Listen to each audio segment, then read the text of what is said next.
You can also see that they attach to the stem in a different way. Yeah. The stem goes way up, higher into the cap than this. Also, another differing characteristic is this looks like it's very wet, right? And this looks like it's drier. It's kind of wrinkled there as though it started to dry up, so we know they're not the same. Another thing is the thickness of the stem compared to the size of the cap.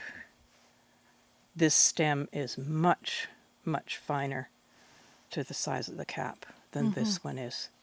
So those are things that you have to watch for ID as well.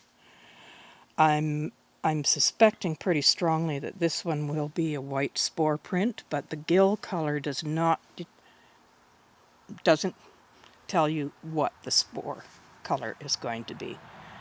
This one may be more of a tan print. And that edible mushrooms, including the Foolproof 4, that book that I was telling you about, it has them in categories of spore prints. What color the prints are. So these two were found together. Yes, those are the same.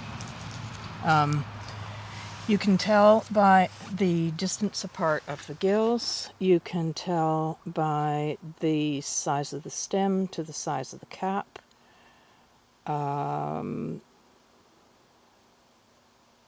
You can tell by the little raising in the center, just as though the stem was pushing up harder on it and poked it up a little more like an umbrella.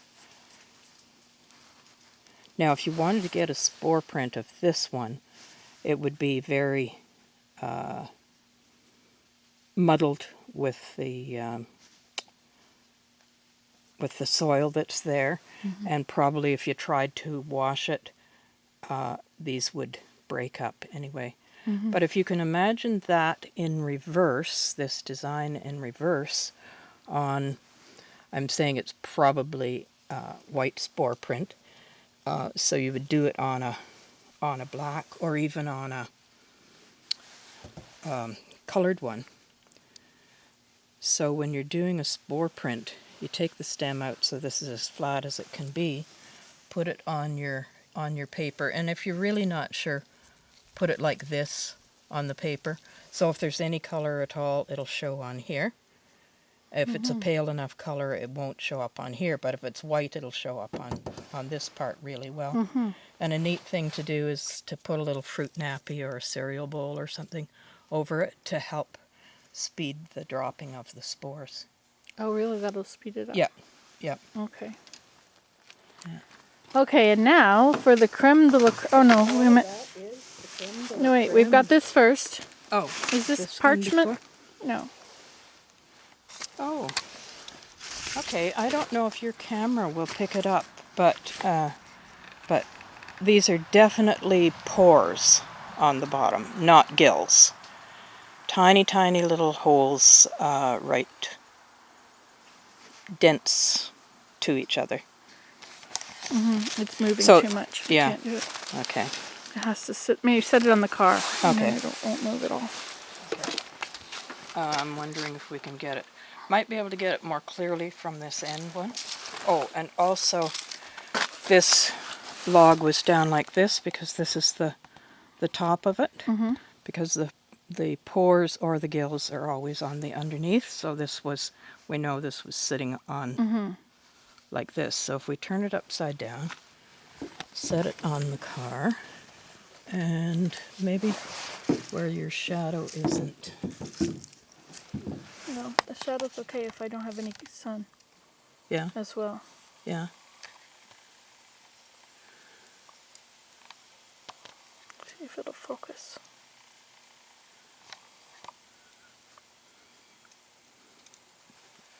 Okay.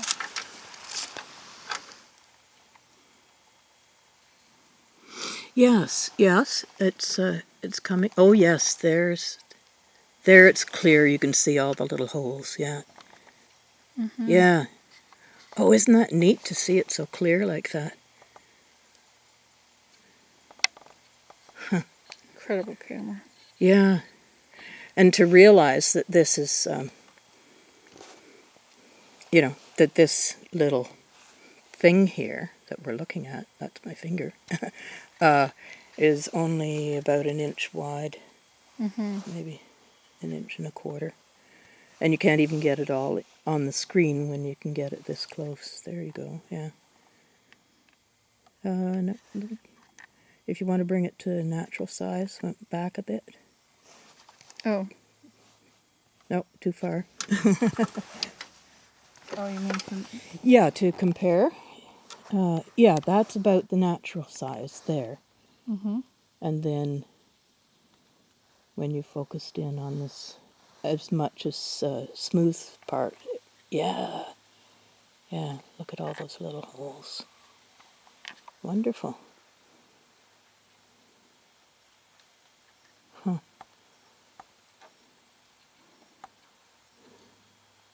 So what does that tell you about it? Because it's got all those little holes. Do you recognize That this? it tells me that, well, seeing all these little holes shows you clearly that it's a pore mushroom rather than a gill mushroom. Okay. So you'll find it in a different section in Okay. whatever mushroom guide you're using. Okay. And now, I guess I have to put the camera down to pick this up. Yes.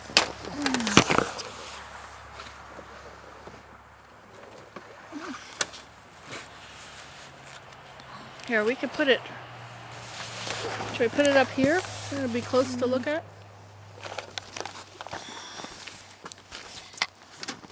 Well, let's. Oh my goodness. Now the box, when I was putting it in the box hit it. So that is what happened. Okay? And it immediately turned that color. It became milk. Okay, that's interesting. Yes, it indicates how incredibly fragile it is.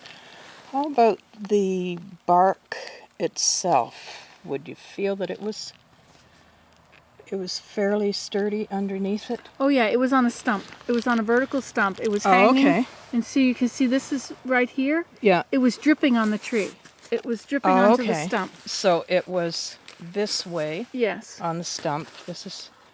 Oh yeah. So it's D whatever. Decomposing? Decomposing down here.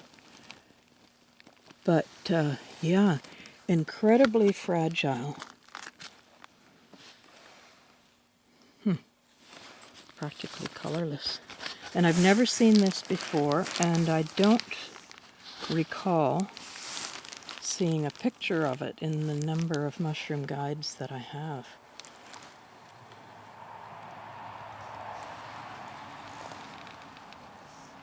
And maybe I could even tell you what kind of bark that is, too. I think that it's a maple. The one with the very indented teeth. Silver maple. Silver maple, it's sometimes called. Or cut leaf maple. I don't know any of the botanical names. I learn names so this that has kind of come off indicate of it. to me. Yeah, So- yeah. So that's just indicating how fragile it is. It's like it's kind of like cream of wheat, isn't it? I was thinking of something less beautiful. Each of those little Bumps? Balls? bumps, yes, they would be what are called spore sacs. So I don't see you being able to get a spore print from this because it is so fragile. You can't, just that tiny little touch made it into this kind of liquid here, and that was just the lightest touch on it. It's almost like frost. Yes. It's as Yes, delicate and as it's frost. yeah. Yes, because if you touch frost just like that, it would. No, it's I wonder- sturdier down at the bottom. Yeah, but the spore sacs have gone, right? They've kind of all disappeared, and I wonder if that might have been frost, because if this is on the tree like this is closer to the ground, and this part of the fungus may have just gone like that because of frost. It was almost as if it was at the top of the stump and then it was almost dripped down the tree. Yeah. Yeah.